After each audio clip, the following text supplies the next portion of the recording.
సమరం science world channel ప్రేక్షకులకు స్వాగతం. ఈరోజు మనం మళ్ళీ మొదలైన ఎల్నినో అనే అంశం గురించి తెలుసుకుందాం.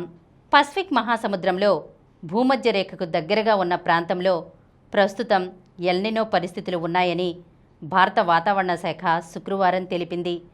రానున్న వర్షాకాలంలో ఇది మరింత బలపడే అవకాశం ఉందని పేర్కొంది.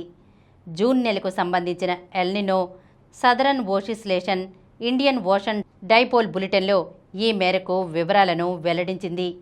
పసిఫిక్ మహాసముద్ర మధ్య తూర్పు ప్రాంతాల్లో సముద్ర ఉపరితల ఉష్ణోగ్రతలు పెరిగాయని, ఇది ఎల్నినో ఏర్పడడానికి కావలసిన స్థాయిని దాటిపోయాయని పేర్కొంది. దీనికి అనుగుణంగానే వాతావరణంలో కూడా మార్పులు వచ్చాయని తెలిపింది. సముద్రం, గాలి కలిసి పనిచేసే తీరును బట్టి చూస్తే ప్రస్తుతం భూమధ్యరేఖకు దగ్గరగా ఉన్న పసిఫిక్ మహాసముద్ర ప్రాంతంలో ఎల్నినో లక్షణాలు స్పష్టంగా కనిపిస్తున్నాయని భారత వాతావరణ శాఖ పేర్కొంది. Monsoon mission coupled forecast system అంచనాల ప్రకారం ఈ వర్షాకాలంలో ఎల్నినో పరిస్థితులు ఇంకా పెరిగే అవకాశం ఉందని తెలిపింది. వాస్తవానికి 2026 జూన్లో సముద్ర ఉపరితల ఉష్ణోగ్రతలు ఈ పరిమితిని దాటేశాయని ఐఎండీ తన బులెటిన్లో పేర్కొంది. ఈ వాతావరణ మార్పును కొలిచే నినో 3.4 ఇండెక్స్ 3 నెలల సగటు ఉష్ణోగ్రత +0.5 C కంటే పైకి రికార్డ్ అయ్యిందని తెలిపింది. ఇది ఎల్నినో ప్రారంభమైంది అనడానికి సంకేతమని స్పష్టం చేసింది.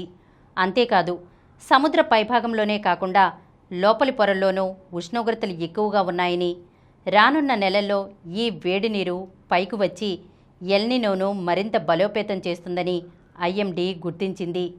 ఎల్నినో అనేది పసిఫిక్ మహాసముద్రంలో వేడి పెరగడం వల్ల వచ్చే ఒక సహజమైన వాతావరణ మార్పు. భారతదేశానికి సంబంధించి చూసుకుంటే 2000వ సంవత్సరం తర్వాత అంటే 2002, 2009, 2015, 2023లో ఎల్నినో తరహా వాతావరణ మార్పులు వచ్చాయి. సాధారణంగా ఎల్నినో సమయంలో దేశంలో రుతుపవనాలు బలహీనపడడం, తక్కువ వర్షాలు కురవడం, ఎక్కువ ఉష్ణోగ్రతలు నమోదు కావడం, వర్షాలు లేకుండా పొడి వాతావరణం ఏర్పడటం లాంటివి జరుగుతుంటాయి.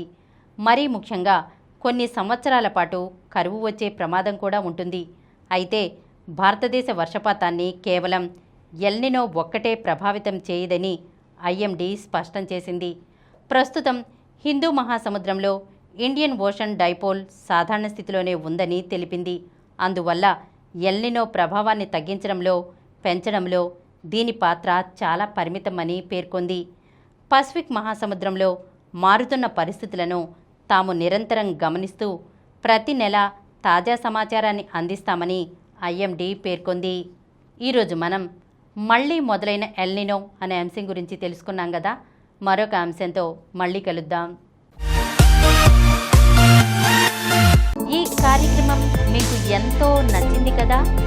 ఇటువంటి మరిన్ని వీడియోల కోసం అనతి కాలంలోనే 21 కోట్ల వ్యూస్ సాధించిన సమరం ఛానల్ సమర్పించు సమరం సైన్స్ వరల్డ్ ఛానల్కు సబ్స్క్రైబ్ చేయండి, లైక్ చేయండి, మీ ఫ్రెండ్స్కి షేర్ చేయండి. అలాగే ప్రక్కనున్న గంట సింబల్ని ప్రెస్ చేయడం మర్చిపోకండి.